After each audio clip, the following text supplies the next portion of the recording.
Welcome back to Fireside Unsolved. As we enter the Halloween season, we wanted to share a few stories that have always haunted us, real events that still don't have answers. But don't worry, there's no cheap jump scares, no made-up legends.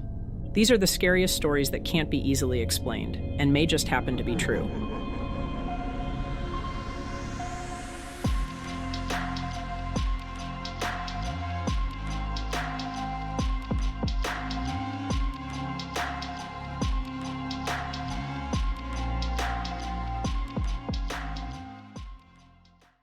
"1114 Fountain Drive looked like any other modest home in Atlanta's Mosley Park neighborhood. Brown brick, a small porch, and an elderly couple inside who had lived quiet lives. Minnie Clyde Winston and her husband Willie had raised 3 children under that roof. Nothing strange had ever happened there, not once, until that night. It was September 8th, 1987. Around 11:30 p.m., Minnie stepped out of her bath. She noticed the floor felt strange, different. It was sticky under her bare feet. When she looked down, there was a dark red liquid spreading across the tile. She crouched to touch it, maybe thinking it was rust or paint. But when she leaned closer, her stomach turned. It looked exactly like blood. The red liquid was everywhere. Along the baseboards, smeared on the walls, pooling in the corners of rooms that had been spotless just hours before. It was thick, wet, and fresh. The Winstons called 911, and minutes later the Atlanta police arrived, followed by paramedics. Flashlights swept over the hallway, catching the shine of something slick on the plaster. It looked like blood. It smelled like blood. But no one in the house was hurt. There was no sign of a break-in, no struggle, nothing out of place except for the blood itself. The Winstons had set their alarm at 9:30 that night. Everything had been clean and quiet. By 11:30, the house was seemingly covered in blood. And somehow, the alarm had never gone off. Looking for answers, police collected samples of the red substance and sent them to the state lab. A few days later, the results came back, and they made the whole event even harder to explain. It was human blood, but it didn't match either of the Winstons. The test showed type O, both Minnie and Willie were type A. Whoever the blood belonged to, they weren't in that house.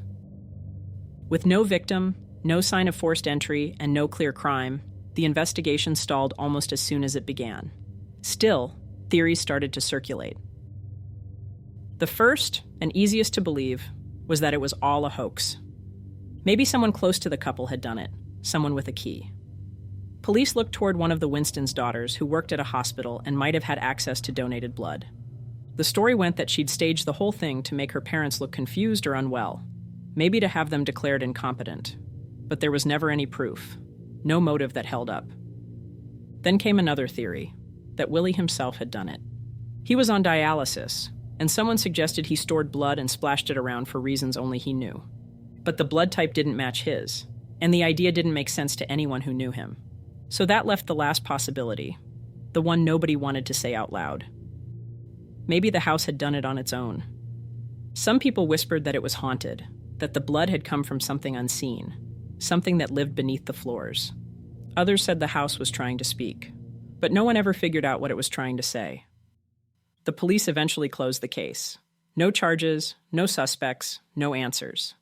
Minnie and Willie stayed in their home until the end of their lives. For almost 30 years after that night, the walls of 1114 Fountain Drive never bled again.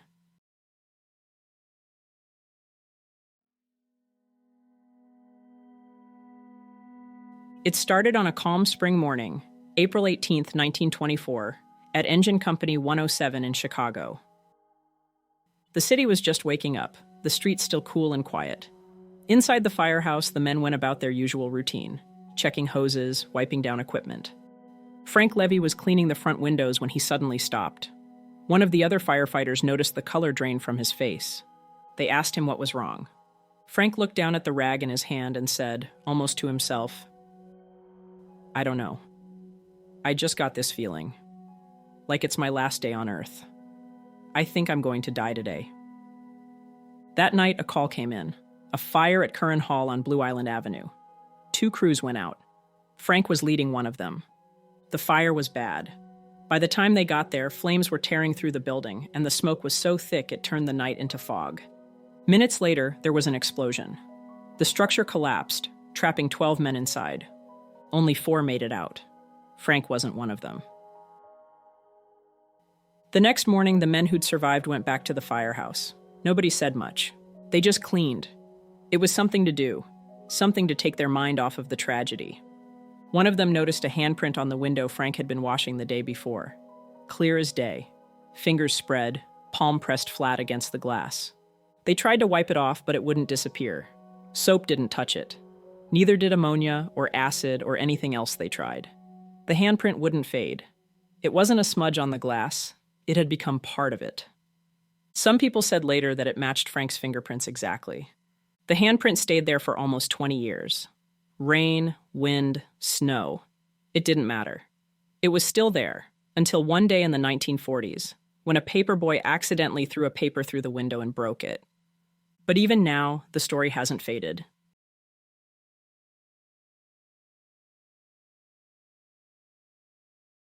The people of Carrollton, Alabama had already watched one courthouse burn during the Civil War. They rebuilt it, only for the second one to go up in flames 12 years later. On the night of November 16, 1876, fire swallowed the Pickens County Courthouse again. Rumors spread fast. Some said it was a burglary gone wrong. Others swore it was arson. Either way, the town wanted someone to blame.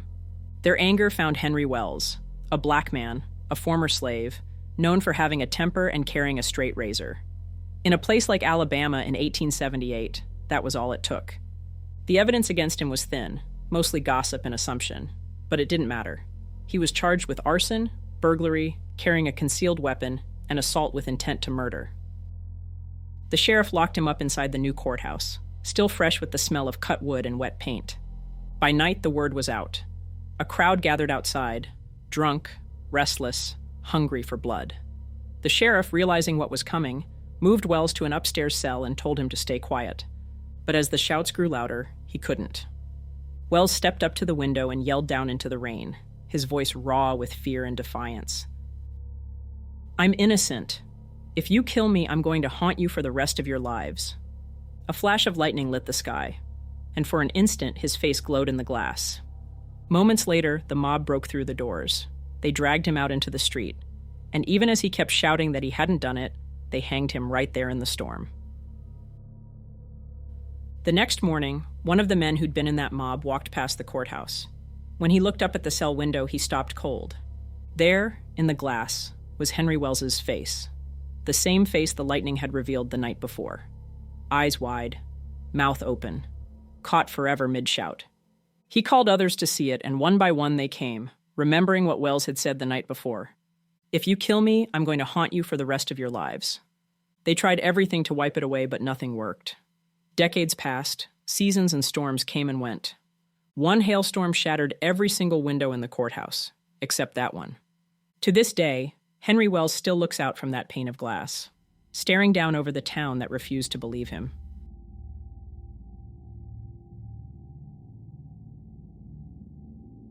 The village of Bélmez de la Moraleda, in the hills of Jaén, Spain, had been quiet for centuries, a place where nothing remarkable ever happened, until August 23, 1971. That morning, Maria Gomez Camara was standing in her kitchen when she noticed a dark stain forming on the concrete floor. At first, she thought it was water, maybe oil, but as she leaned closer, a shape began to take form.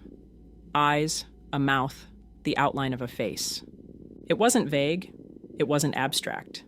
It looked unmistakably human. Neighbors came to see it, and each described seeing the same thing. A face frozen in agony. The face seemed alive, caught in a silent scream. They nicknamed it La Pava. Maria tried to scrub it away. Soap, bleach, even lye. The harder she scrubbed, the clearer it got, like the image was pushing up from beneath the concrete. Her husband Juan Pereira and their son Miguel finally gave up trying to clean it. They smashed the floor with a pickaxe and poured new cement. But 8 days later, another face appeared, in the exact same spot. This one was different. Rounder head, deeper eyes, meaner somehow. Word spread quickly through the village and beyond. When the mayor heard about it, he ordered that the new image not be destroyed.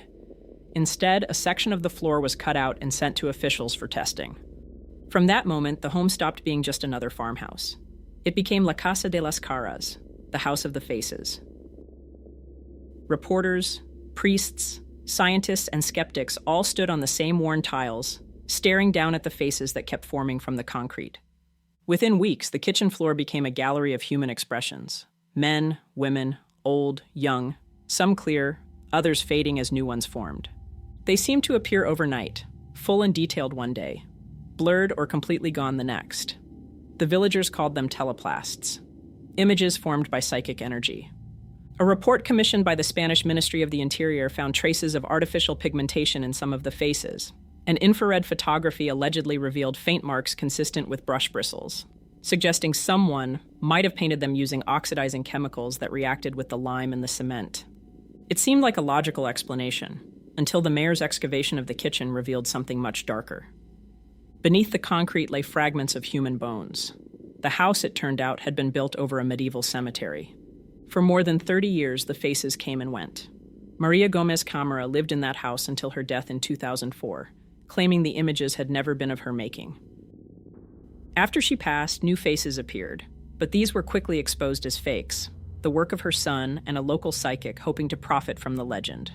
The revelation tarnished the story's credibility and led many to dismiss the entire phenomenon as an elaborate fraud.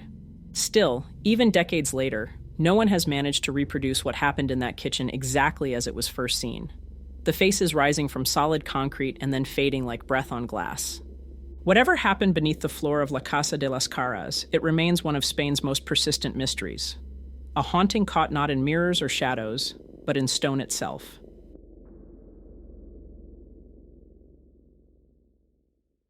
In North Yorkshire, England, there's a story that has been told for more than 3 centuries. The legend of Thomas Busby and his cursed chair. Busby was a violent man and criminal. He counterfeited coins, he was a thief, and a drunk. In 1702, he murdered his father-in-law, Daniel Audie. Some say the two argued over their illegal coin-making operation. Others insist that the fight began over something far pettier. Busby came home one night to find Daniel sitting in his chair at the local inn.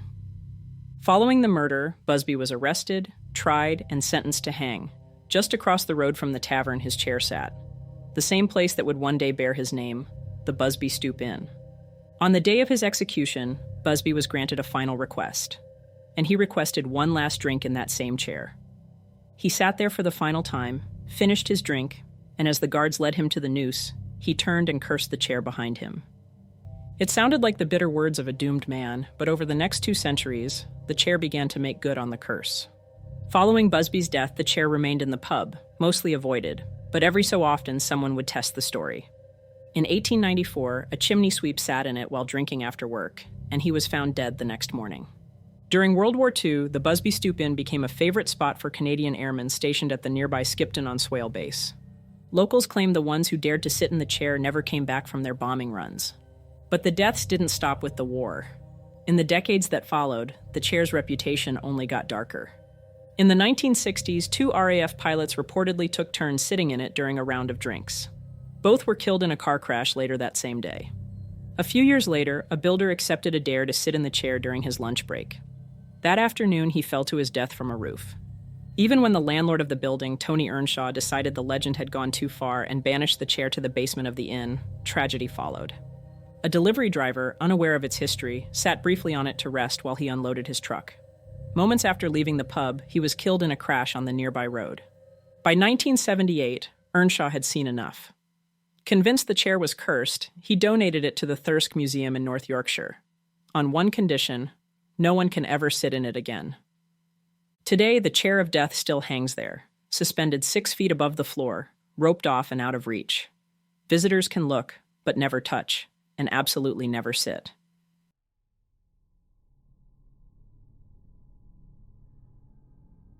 On August 10, 1901, Charlotte Ann Moberly and Eleanor Jourdain, 2 respectable English academics, boarded a train from Paris to Versailles. They planned a quiet afternoon exploring the palace and its gardens, just another stop on their tour of France. Versailles that day was stifling and crowded. The women later wrote that the palace itself left them unimpressed, so they decided to walk through the gardens toward the Petit Trianon. They soon realized they'd missed the main path, the Allée des Deux Trianons. Turning down an unfamiliar lane, they found themselves somewhere off the usual tourist routes. The air changed first. Both women would later describe a feeling of heaviness, an oppressive stillness. Moberly noticed a woman at an upstairs window shaking out a white cloth. Nearby, 2 men appeared, dressed in long grayish-green coats and small three-cornered hats. They spoke politely and directed the women to keep straight on. A little further along, Jourdain saw what she described as a tableau vivant, a woman standing in the doorway of a cottage, handing a jug to a young girl. Moberly didn't see the cottage, but she felt the air shift again. Everything suddenly looked unnatural, she later wrote. Even the trees seemed flat and lifeless, like wood worked into tapestry. There was no light or shadow, no wind. They walked on until they reached the edge of a small forest near the Temple of Love. There they saw a man seated beside a garden kiosk, half in shadow. Moberly described him as most repulsive, his expression odious, his complexion dark and rough. Jourdain remembered more detail, the marks of smallpox on his face, the dark cloak, the vacant, unsettling stare. She wrote, "He turned his head slowly, but I felt he did not see us. Still, I felt a strong repugnance to passing him." As they walked deeper into the gardens, another man appeared. He was tall, with dark curling hair beneath a broad-brimmed hat. Without a word, he pointed them toward the Petit Trianon, as though he'd been waiting for them to arrive. Crossing a small bridge, Moberly saw a woman sitting on the grass, sketching. She wore a pale summer gown and a wide white hat. At first, Moberly assumed she was another visitor, but the cut of her dress was wrong. Too old-fashioned. In that moment, the sunlight felt heavier, the air thicker, and Moberly later swore she had looked upon Marie Antoinette herself. Jourdain curiously remembered nothing of the woman. A few minutes later, they reached a path where the spell seemed to break. A man from the palace directed them toward the main entrance, and suddenly the chatter of tourists and the ordinary hum of the afternoon returned.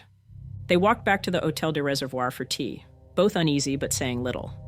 In the weeks that followed, neither could shake the feeling that they had brushed against something impossible.